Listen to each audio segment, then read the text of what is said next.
record really quick. So again, thank you so much, Krista, for hopping on with us tonight. We've got, I think Natalie is the only one on that heard you speak at Leaders Retreat last month. And I knew, honestly, I knew of you. I had heard the name and I knew a little bit about your story, but like, I'm not an emotional person whatsoever. And you had me in tears with your story. I absolutely loved it. I just looked over at Natalie. We were actually sitting next to each other that day. You remember, Nat? And I kept looking at her like, oh my gosh. And she's like, yeah, Britt. It was like, it was so, so good. So when Marissa said that she got you to speak to us tonight, I was like, oh my word. So I'm so excited to hear you again. So without further ado, take it away, share all the good tips, share everything. You've got the floor now.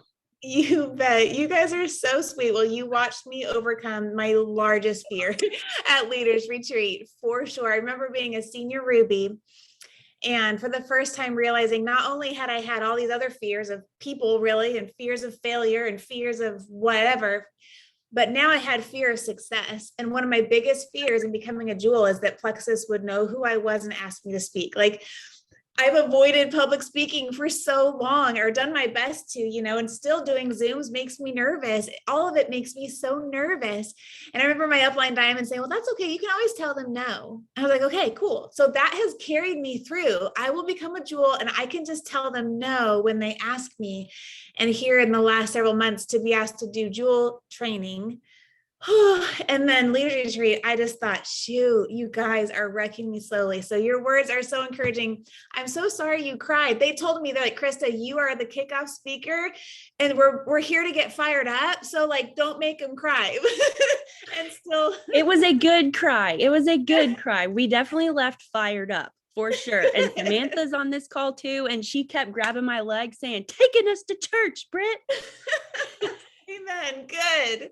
Well, I just want to share, I'll share my story. I'd love even for you guys to share, if you don't mind, throw in the chat, what rank are you? Like, where are you at in your season and anything else you want to share? And I'll kind of maybe glance at it while I'm going best I can. I'm very ditzy, so we will do our best, but I just so want to know, like, who am I speaking to tonight?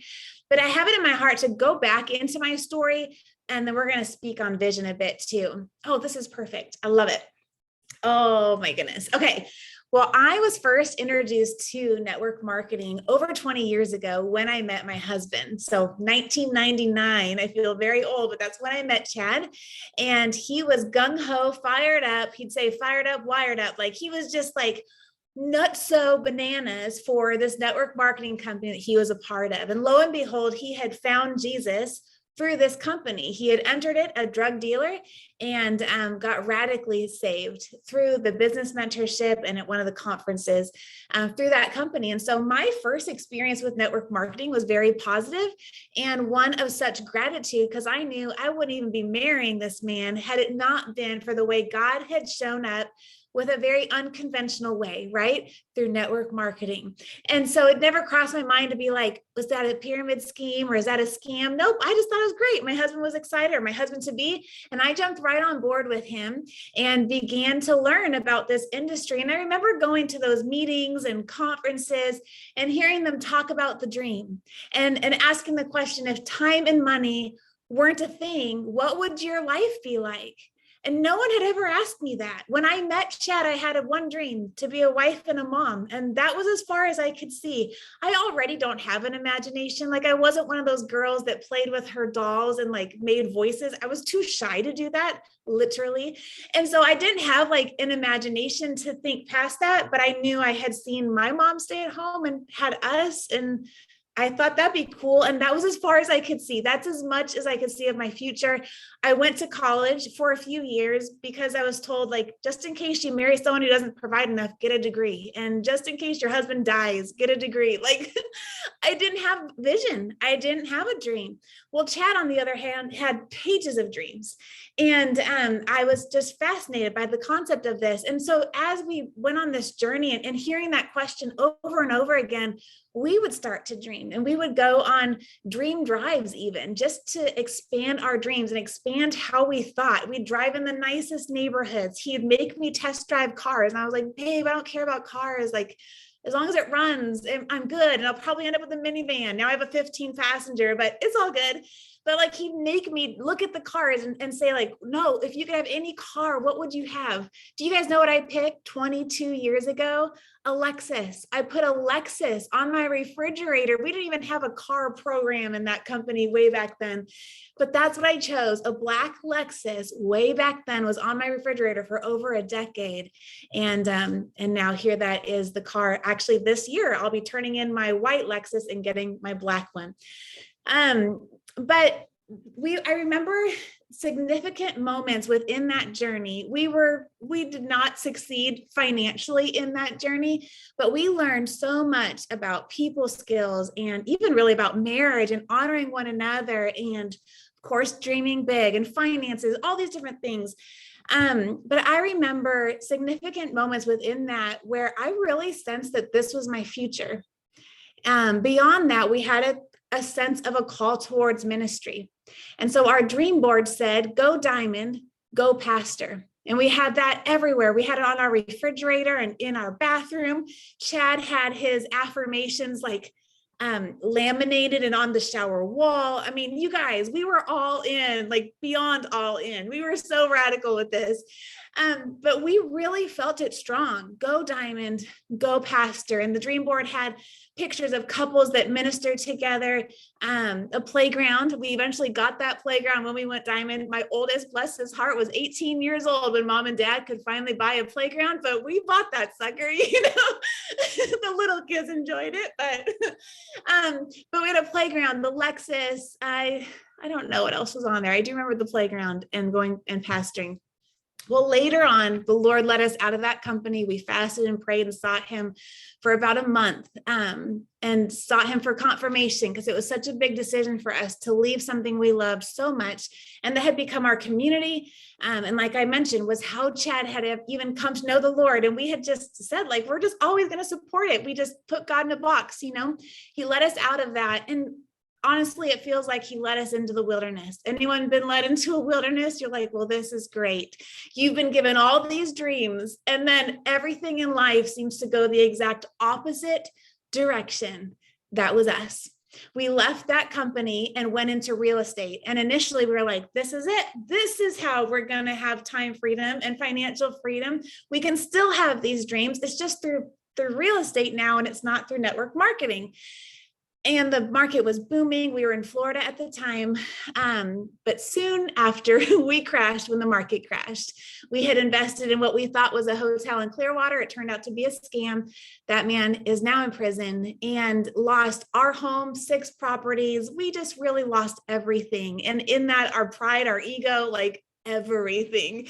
It was such a refining journey. I look back and see how necessary it was in learning our own identity, that it wasn't based on material things. Learning how to love him more than anything we ever possess ever again. But it was hard, but we saw him show up as provider. And as we were crawling out of that financial pit that really we just in the most recent years finally saw a victory on, we purchased a house for the first time the month before I went diamond. So, I mean, it was a long haul to crawl out of hundreds of thousands of dollars of debt, because we had tried our darndest to not declare bankruptcy. So we're climbing out of that pit.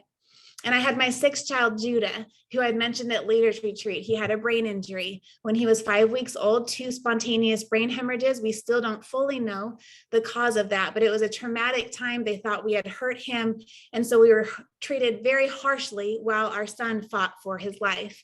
And it sent our family into a bit of a tailspin, as you might imagine, and ultimately is what led me to Plexus, because caregiver burnout is a real thing. I stuffed my grief, I stuffed the pain to heal my son. My goal was like, how do I fix my son? How do I fix my life? And forgot about myself, and my health deteriorated. And so it just felt like one trial upon another. And for me, the saying that it's often darkest before the dawn, that was the case for me. The light didn't start shining until I really hit rock bottom. And I'm really bummed that it took me that long to make some changes, but I hit a massive rock bottom in October of 2014. I had had my seventh child, Malachi. He was a bit of a surprise, and he unlocked all kinds of chambers of grief in my heart that I had been ignoring. And with that, further PTSD flashbacks, a lot that goes into grief that no one had ever warned me about. So I had this baby boy. I still had Judah that functions like a baby. He's 10, but we still change his diapers. We help him to sit up. We feed him. We do all the things for him. So it was like having two babies, drowning in grief, but now adding lack of sleep, hormones everywhere, postpartum stuff, and I became suicidal. And so in October, one late night, I left my family with the intent to crash our car or drive it into a lake. That was my two options I had.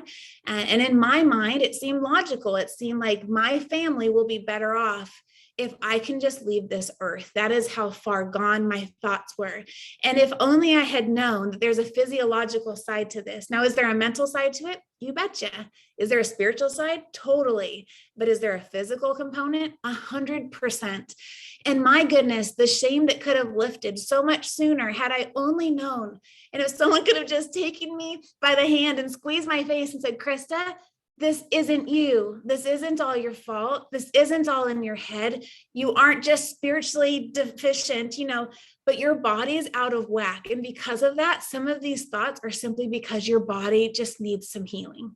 Like that would have really meant the world. To have even just known one person who was honest that they too had struggled through something like that, had I just known one person that I could have called, what difference could that have made? Right? But I didn't like at all. No one knew I was struggling with this. And so that night, I just felt like if I can just leave this earth, Chad can find a new wife who will be better fit for him and better fit for the kids, and they can just move on without me. I am too much of a burden. Praise God, I came home that night. I don't know at all. I have no recollection of turning around. I do remember leaving. I remember leaving my phone, leaving everything, and only grabbing the keys and not saying a word to a single family member. I don't remember much else except for the look on my husband's eyes when I got home that night. And he was sitting on the couch. All the kids were in bed. And his first words were, I didn't think you'd come back. And it will mark me forever. That was his breaking point. That was his aha moment. Sitting there thinking, am I going to find out that my wife is dead? Do I need to divorce her? Like, where do we even go from here? And that was the very first time I ever admitted out of my mouth where my thoughts were, how dark they were, and how much I longed to leave this earth. Well, we were still broke at the time. And we didn't have health insurance. And so we were just like, what do we do now? Like, there was just not, I wasn't giggling like I can now, but I remember sitting there like, what do we even do? I was taking so many supplements and essential oils and B12 injections and progesterone creams. I was doing so much. I had been studying health since I had my firstborn son. He's 20 years old now. So this had been a part of my life. I knew about health, but none of the supplements were working. And so in that conversation, I was like, Chad, there's this girl, and she told me that there's this drink that she thinks would help me with PTSD. And I still chuckle saying it today. It sounded ridiculous to tell him there was a diet drink that I thought had red dye in it because it was pink and surely must have had like artificial sweeteners, right? Like that was just all my assumptions. So to tell my husband there's a diet drink, I was underweight, had always been struggling with being underweight. And he's looking at me like, are you kidding me? Why would that help with PTSD? Why would it help with this? But it was cheaper than seeing a doctor. And so our handshake of a deal was that I would try it for 60 days. And if it didn't work, I'd get my money back and I would check myself into treatment and we would just figure that out from there. So I ordered it. I got crazy consistent and I started to see changes, just like I'm sure all of you did as well, right? Was it overnight? No. I mean, the first few weeks, even like into the next month, I thought it was a placebo effect as little things were starting to shift. But by the end of month 2 is when I just knew like this had worked. Chad had made comments, the kids are making comments, and then friends at church were making comments about the life in my eyes and in my smile again. And so the turning point after that was birthed from the pain I had been in, that what if question of what if there's other people out there struggling with the same thing? What if there's another special needs mom who follows my blog and they need this too, right? That's what birthed my business. It wasn't the dream like it had been 20 years ago. At that point, we had left our dreams. We had died to every dream, and we had settled with mediocrity that this is fine. We're going to rent this 1,000-square-foot home for the rest of our life. We don't care anymore. We've given up. It's too hard to dream. So I didn't start the business because I had grandiose dreams anymore. Those were gone. Those had left a long time prior. But I did start for one reason, for other people.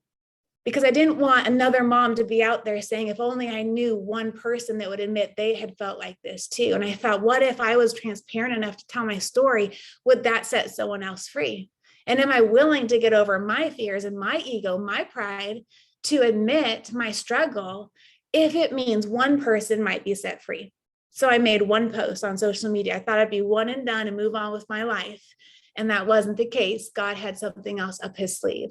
I had no idea that the very thing he used to touch my health would also touch our finances and would take me on this journey with him that, has it been painful? Yeah, it's been wretched, really. I mean, 80% of the time I'm like, Lord, really? You're going to make me do this? Like, I'm still scared. I don't want to do this anymore. And don't you see, I have all these kids and I homeschool and I have no time and I've barely even been sane. Like, seriously, like it makes no sense. I was not the poster child for success in this industry. No one would have looked at me and thought it would be great at selling a pink drink on social media. Like, that was not me. I'm shy. I'm an introvert. I love being alone. I'm scared to talk to Uber drivers or pizza delivery men, or even just seeing the mailman. I'm like, I'll go inside, wait for them to put the mail in rather than say hi. That's literally how nervous I get around human beings.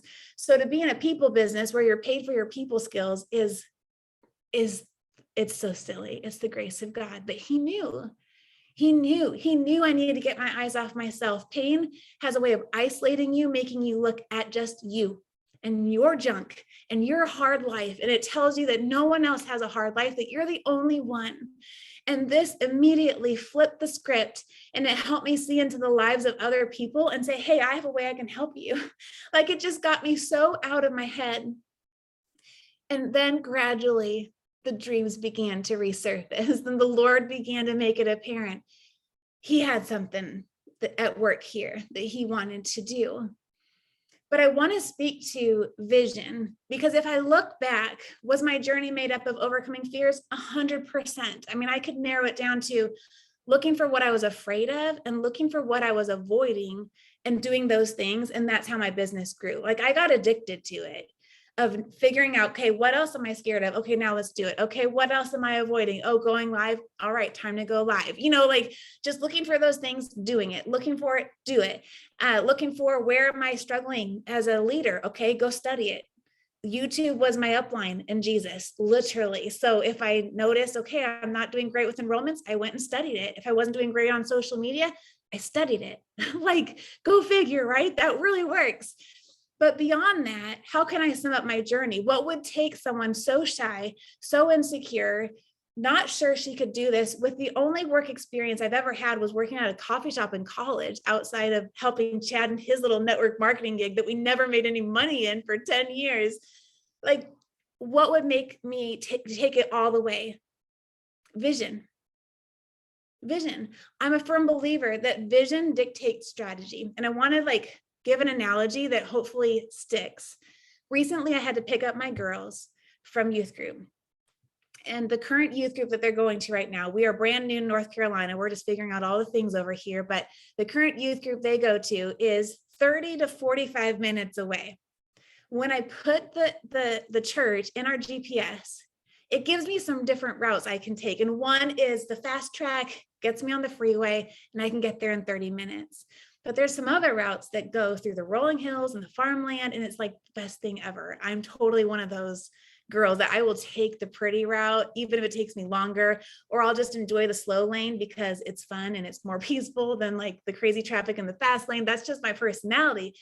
So once I put the vision in the GPS and the time, and I know the time I need to get there by, that dictates my strategy, doesn't it? That dictates which route I can take and how fast I'm going to get there. And then from there, it's just utilizing my skills as a driver, or the lack thereof, to drive the car, press the gas pedal, pay attention to the signs, and get myself to the destination. But what if I don't have vision for where I'm going? What if I don't put the address into the GPS and I don't know where I'm going or when I need to get there? It doesn't matter how good of a driver I am. It doesn't matter how great I am at the steering wheel, the gas pedal, the brakes, whatever. I don't know what all those things are. It doesn't matter how good I am at driving a car. If I don't know where I'm going, I will not get there. And I see far too many that are like, hey, just tell me what to do. But what's the message that you send your people? And what's the script? And what's your follow-up system? Okay, how do you get your people to silver? Like, you want to know all the things. You want to know how to drive the car, but you don't have vision yet. Friends, you need vision.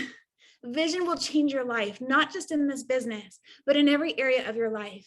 Say you're a parent. If your vision for your kids is that hopefully they're alive, right? Like, okay, can I just keep them alive till they're 18 and then I'll kick them out the door? Well, the way you parent them day in and day out, it's going to show, isn't it? You'll feed them and clothe them and stick them to bed at night. But what if you have a vision and you've taken time to really process, what kind of a relationship do you want to have with your kids when they're grown? What kind of people do you want to send out into the world? It's going to dictate how you raise them today, the day in and the day out. It's not going to just be some Netflix or whatever that you're popping them in front of. It's going to dictate what you're reading to them. It's going to dictate what your conversations are around the table, because you know this is training ground and you only have so much time with them before that vision is executed of who they can become when they're sent out of your home. What about your marriage if you're married? What's the vision for your marriage? What kind of a marriage do you want to have? Can you dictate that? Can you write that down with pen and paper? Can you sit down with your spouse and do you know what you're going after? Because if you don't, it's going to be tough. There might come a day where you're all of a sudden like, I don't even know you. It happens all the time, doesn't it? But if you have a vision, that might dictate whether or not you have a date night once a week. It might dictate that you have couch time on a daily basis to connect and to talk and allow your children to see that your marriage is top priority. A necessary ingredient for your business is vision, and it will likely change and it will totally grow as you go along, but you've got to have vision. It's more than a why, and it's more than a dream. If I could encourage all of you to even take a day off work, put your phone away and grab a pen and paper and allow your imagination to soar and write out a vision for your life and for your business and for your home and for your future, it would do you so good. And then keep it before you, keep it by your bed, put it wherever you can to see it so that you know what you're working towards, so that you're not working mindlessly and aimlessly, but you know exactly where you're going and how to get there. Your vision dictates your strategy. And I just cannot express the importance of that enough. As you go along and as your business grows, your vision will expand beyond your life and your dreams and what you're hoping to have, right? It's brought us time freedom. My husband's been home for the last 4 or 5 years. What is this year even? I don't even know. Since 2016, he's been home. Is that right? 2000, yes. Since 2016, he's been a full-time dad, which was his dream long before he ever had kids. Where'd he learn that? Network marketing. He saw men who want to be with their wives and like be with their children. And then in the last 5-6 months here, we moved to North Carolina and began to step into ministry. And oh, what a dream come true to say, hey, you don't even need to pay us. Finances are taken care of. We're here to serve, right? We've seen things come true. Cars taken care of. We literally drove a clunker minivan with 270,000 miles on it, smoke coming up the front end, missing door handles to go pick up our Lexus. Like, I mean, just it's night and day what the Lord has done. But ultimately, the Lexus, the Portugal trips, right? The ranks, the titles, that won't fix your life. but it will start moving you in the direction of a vision that's in your life. There's something already proclaimed over your life. There's something already stirring in your heart. There's passions and there's dreams inside you that are there for a reason that go far beyond your lifestyle. But there's a ripple effect to your vision of people that will be impacted, right? So I would encourage you, this might sound morbid, but to take your vision all the way to how will people speak of you at your funeral?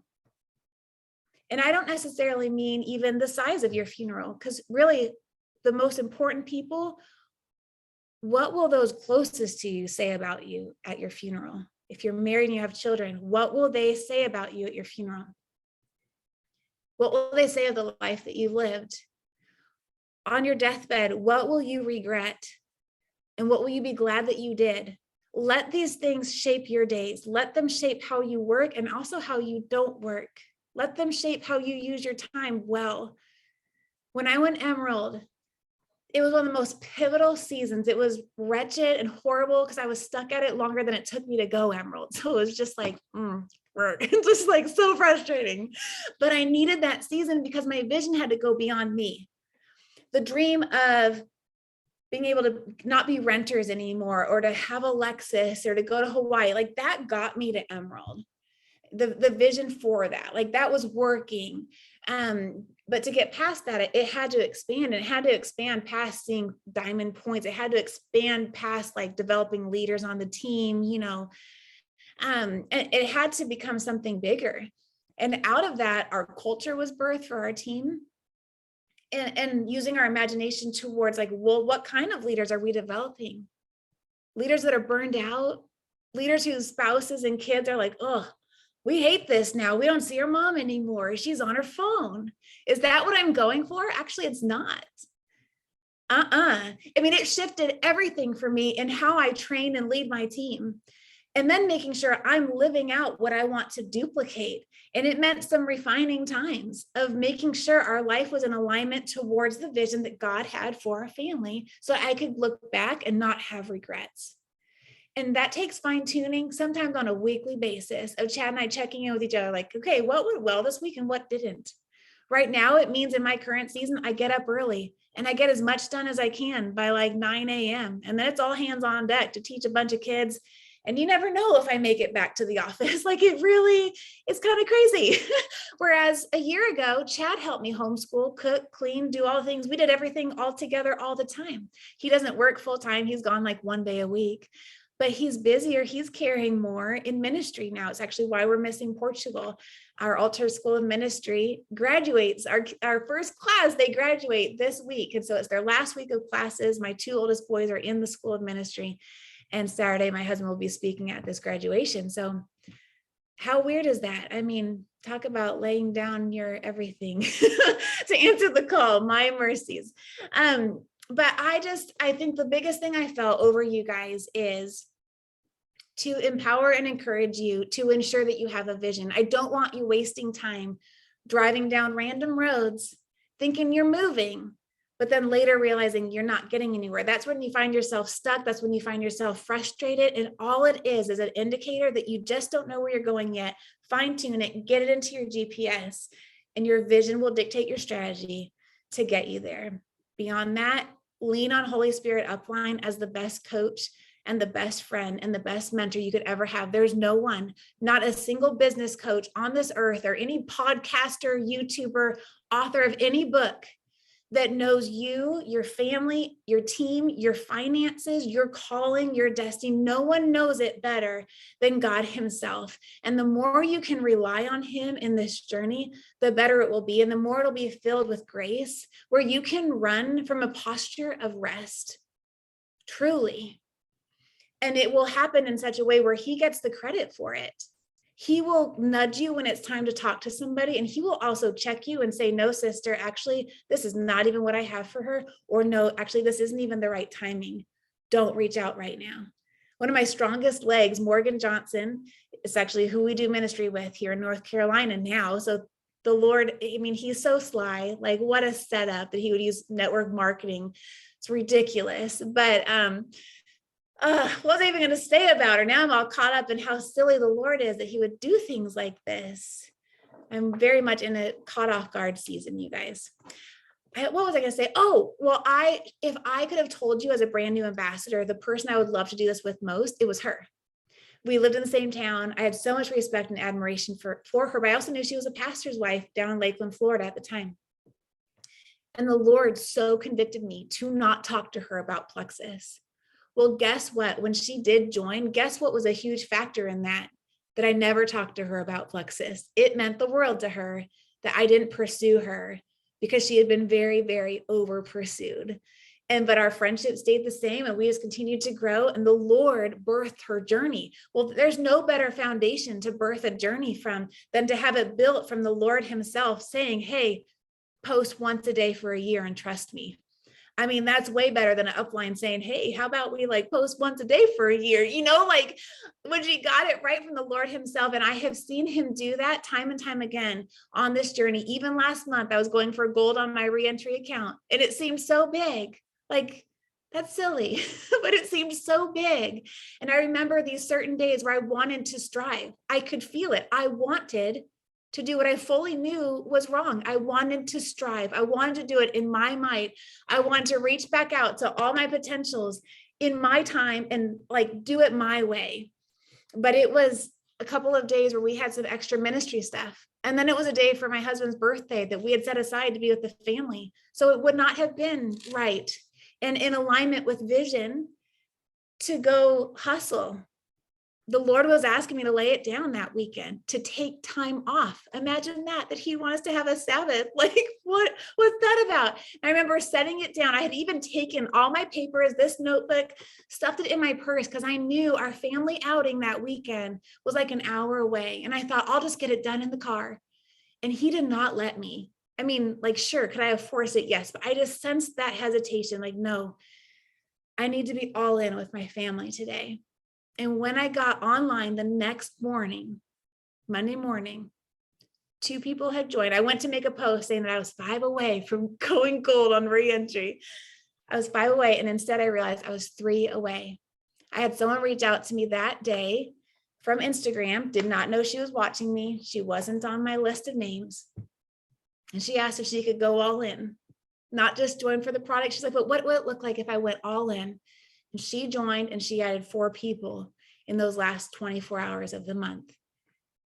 Those are my favorite stories, and they're uncomfortable. They're like free falling in trust. You're like wanting it so bad and you want to do everything in your power and you start functioning out of desperation instead of inspiration. Have you been there before where you're like, I'll pay you $50 to buy a triplex, please?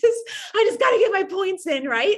You can feel it. It's not him. It's not peaceful. It's anxious. It's striving. That doesn't mean you're not working hard. You still have good work ethic, but if you partner with him, it will keep you humble. It'll keep you in awe. It'll keep you full of wonder as you're like, wow, Lord, I can't even take credit for this. You did this. Like, once again, he reminded me of that just last month, that if I will trust him in this process and lean on him and seek him for wisdom and put him first in everything and align my days with him and the vision over my life right now, he shows up. Is it always in my timing? No. Does it always look the way I think it will? No. But because he values our hearts more than our business, we can trust him. And we can model that with our team. We can lead our people in a position where we say, I love you. I love your marriage, your family, your time management, your finances. I care about your heart health more than your points, more than anything else. We can model that and duplicate it in a kingdom-minded way in a network marketing industry and change the face of this industry within the world. I firmly believe it. And that's like all I have. Is that okay?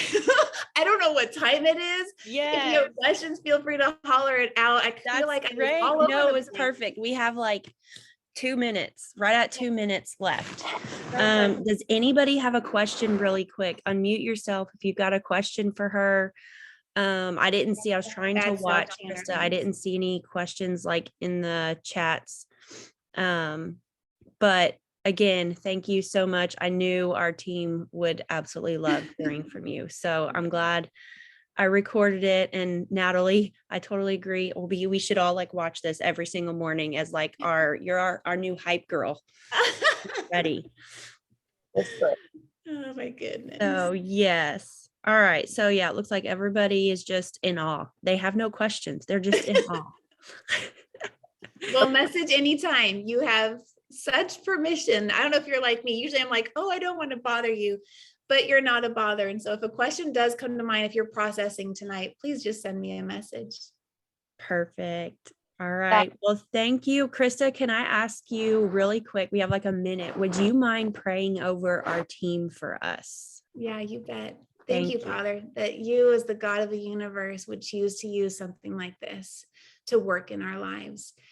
And so we just say yes to you ahead of time for whatever you want to do. Right now, we lay our businesses before you. We lay our teams, our dreams, our visions. But I ask you, Lord, that you would birth vision in the hearts of those listening tonight, that even as they sleep, that they will begin to feel their hearts stirred and awakened towards the vision that you have. And for the vision of why you have placed this in their lap for such a time as this, God. That vision will dictate their strategy, but I just pray, God, that each and every one leans on you for that wisdom and guidance. They will flow from peace and they will run from a place of rest. In Jesus' name, amen. Thank you so much. You're All right, guys, welcome. I will post the recording here in just a few minutes. So happy Sunday. Hope you guys have a good rest of your night. Thank you, Krista. You bet. See y'all.